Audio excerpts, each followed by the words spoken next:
ही मेरी आशा, तू ही मेरा श्वास, तू ही ना होता तो मैं ना। आदरणीय प्रधानमंत्री जी, अगर किसी भी तरीके से यह वीडियो आपके पास या आपके कैबिनेट के किसी भी मंत्री के पास पहुंचता हो या आपके किसी भी कार्यकर्ता के पास ये न्यूज़ पहुंचे, तो मेरा आपसे निवेदन है कि ये खबर इस तुलिका टीवी के द्वारा प्रधानमंत्री के पास ये खबर पहुंचाए कि हमको बड़ी आशा है आपसे, हमको बड़ी उम्मीद है आपसे, इसीलिए हमने बीजेपी के लिए वोट दिया है। हम हमारे परमेश्वर के विश्वासी लोग जो यीशु के चेले हैं, छोटे छोटे बच्चों से लेकर बुजुर्ग तक निरंतर हर शाम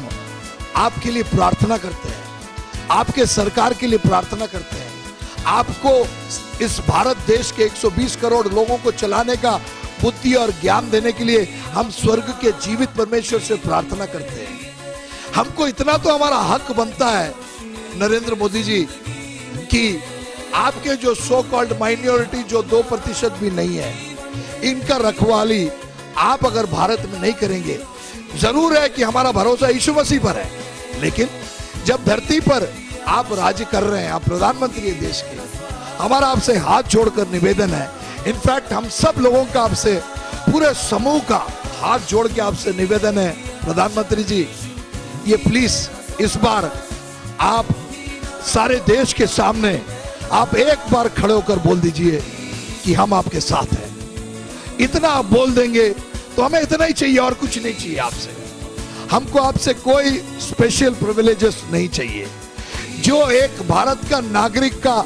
बेसिक हक है कि वो अपनी आजादी के साथ जी सके, जिस परमेश्वर की आराधना करना हो वो कर सके, इतनी आजादी तो कॉन्स्टिट्यूशन भारत का ये आजादी देता है, हम सबको ये आजादी देता है। हमको कुछ फेवर नहीं चाहिए। हमारा हाथ जोड़कर सर झुकाकर आपसे ये निवेदन कर रहे हैं प्रधानमंत्री जी, कैबिनेट के सारे मंत्री जी, सारे 29 स्टेट के अध्यक्षों से, सारे मुख्यमंत्रियों से मेरे ये निवेदन है कि ये टेलीकास्ट आप कभी भी जीवन में वॉच करें, तो हमारा आपसे निवेदन है कि एक बार उठकर खड़े होकर बोल दो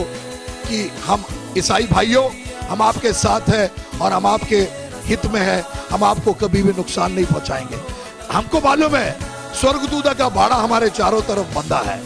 यीशु के चाहे बिना मेरे सर का एक बाल भी नीचे गिर नहीं सकता परमेश्वर की आज्ञा के बिना, ये हमें मालूम है। लेकिन धरती पर होते हुए हम आपसे इतना आशा करते हैं कि प्लीज प्लीज सारे ईसाई समुदाय की तरफ से हम आपसे निवेदन करते हैं कि आप इसको रोकिए। मुख्य प्रधानमंत्री जी, सारे मुख्यमंत्री जी, सारे मंत्रीगण, सारे बीजेपी के कार्यकर्ता, कांग्रेस के कार्यकर्ता, सारे पार्टियों के कार्यकर्ताओं से मेरे ये निवेदन है, सारे रूलिंग पार्टी से, चाहे कांग्रेस हो, बीजेपी हो, शिवसेना हो, समाजवादी हो, एआईडीएमके हो, तृणमूल कांग्रेस हो, सारी पार्टियों से हमारा निवेदन है कि ईसाइयों को आप अपना समझिए। इन्होंने देश के लिए बहुत कुछ नहीं किया तो भी इस देश को पढ़ा लिखा कर इस यहाँ तक लेके आया है। ये हमारा निवेदन है, आप ये प्रार्थना को कबूल कर कर प्रधानमंत्री जी आने वाले दिनों में आप सबके सामने, देश के सामने इस बात को कहेंगे। ये हमारा उम्मीद है और हम आपके लिए और आपके सारे कैबिनेट के लिए, एक एक कार्यकर्ता के लिए हम प्रार्थना करेंगे। ये हम आपसे वादा करते हैं प्रधानमंत्री, आपका जीवन आशीषित होने पाए। धन्यवाद।